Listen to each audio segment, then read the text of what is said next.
Since these are narrative, we want to ask really four main things of these parables.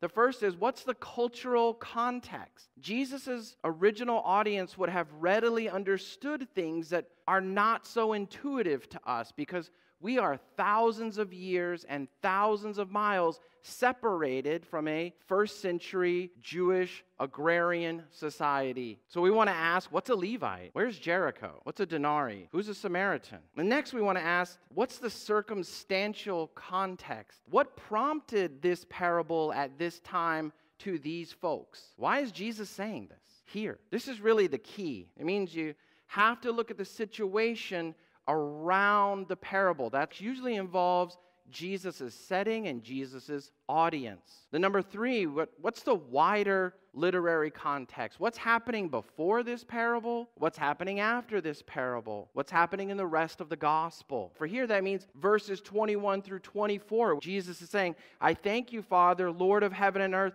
that you've hidden these things from the wise and those with understanding. Jesus just said that, and now a wise lawyer stands up to ask a question. It's not an accident. And it's also for us in the story that's very familiar to some of you of Martha and Mary that happens right after this in verses 38 through 42.